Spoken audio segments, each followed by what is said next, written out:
everyone. My name is Chloe, and today I'm here to do my mid-year stats. So if you guys have not seen one of my monthly or now bi-monthly or every twice a month, mid-month, whatever, I don't know how you say that, but if you haven't seen my wrap-ups, basically I do some stats at the beginning and then I talk about the books. And I have just started, I think it was 2021, I started tracking my reading on a spreadsheet, which now gives me all these stats, and I love them so much. Like, I love them so much. I had no idea what I was missing until I started doing it. So if you don't track your reading, I would definitely say do it. But I did not set any goals at the beginning of 2022 just because we had just gone through a miscarriage. We were trying for another kid, and now here we are going to have another kid. And so I just knew 2022 was going to be a lot of like up in the air, not sure how things are going to go.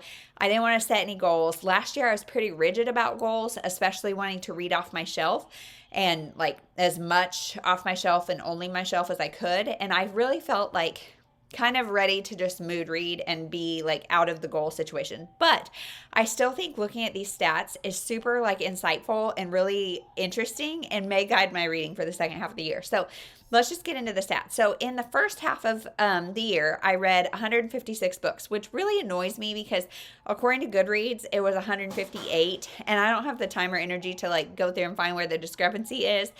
So I don't know. I'm going by my spreadsheet because that I think is more accurate. So 156. That's 44,876 pages, which is an average of 248 pages a day. And that mind boggles me because physically reading, if I can read 100 pages in a day, I'm like, pat myself on the back, nailed it. But as you will see, there's a lot of like ebooks, audiobooks, that kind of stuff that makes that stat a little bit higher. So I'm able to do a lot more reading thanks to digital form. So I read 113 novels, 40 chapter books, which is what I'm calling, actually thanks to one of you guys, you suggested, because last year I called them like, I can't remember what I called them, but something, this year I have them separated out. Chapter books are books that I'm reading with my daughter. So she, like as a 4-year-old, has listened to 40 read alouds in the beginning of the year. And I think that's awesome. She just loves reading, and we do it before nap, before bed every night. And then a lot of times, like in the summer, she has been asking right after breakfast to go outside while it's still cool. And like we've got a little like lounger, and we'll just sit out there and read a few chapters. And like, she is a girl after my own heart. But so we've read 40 chapter books and then 3 graphic novels, which as you'll see later this week, 2 of those were this month, I think. So yikes. Oh, well, no, that doesn't count because the 2 that I read this month would be in the second half. I'm filming this in July. So disregard. I read 3 graphic novels in the first half of the year. Like as far as age range, I read 108 adult novels, 2 new adult, 4 young adult, and 42 middle grade.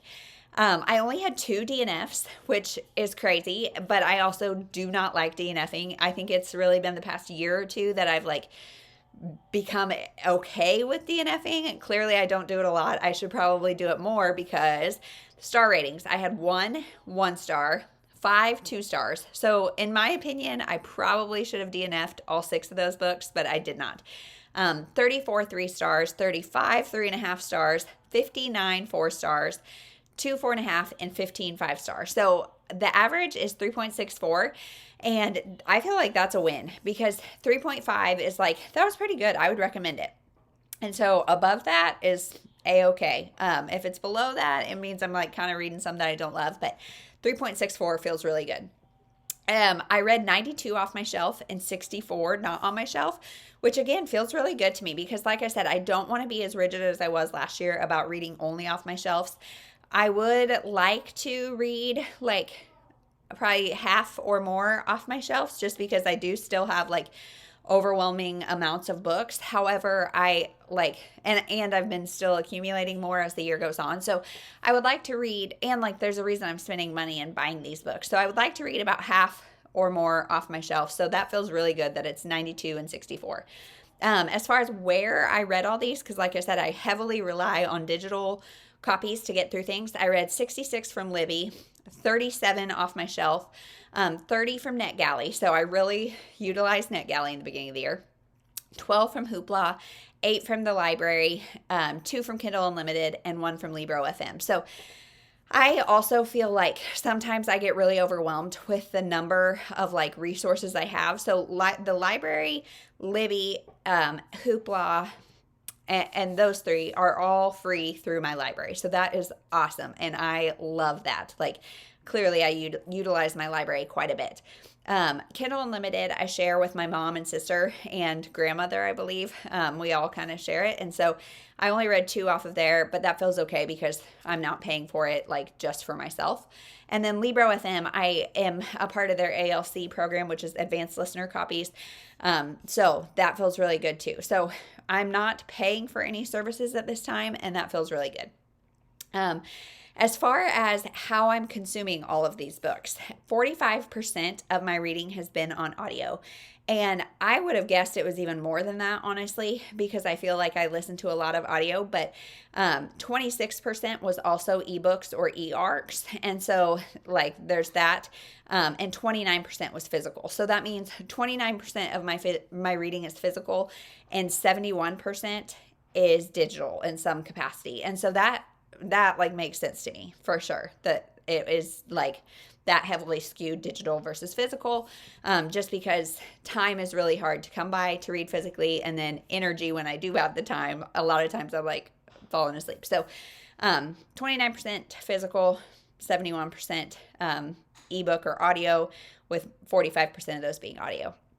I read 33 new releases and 123 backlist. I felt like I was reading a lot of NetGalley books, but a lot of those were republishings of books that had already been published. So either they were publishing them in a different format or some sort of change. So not all of those counted as new releases, but 33 new release, 123 backlist. And then genres, I read 37 contemporary. This really surprised me looking at it because a lot of things are like really right there neck and neck. So 37 contemporary, 33 mystery thrillers, 29 women's fiction, 27 romance, 14 nonfiction, 12 magical realism, and 4 historical. So takeaways from that. I really like that thrillers are my number 2 category. Although contemporary women's fiction and romance, I feel like the lines between those are really blurry. So together, those would be, I didn't add it up, so let me add it up really quick. Pull up a little calculator because my mental math is not that fast. My husband's probably in the background about to tell me the number, but 93. So between contemporary, women's fiction, and romance, I read 93. So that would be like the front runner for sure. But like a lot of my daughter's middle grade books, I count as contemporary. So this is all probably confusing for you guys, but I'm glad I read a lot of thrillers. I'm also really proud of that 14 nonfiction. That means like more than 2 a month.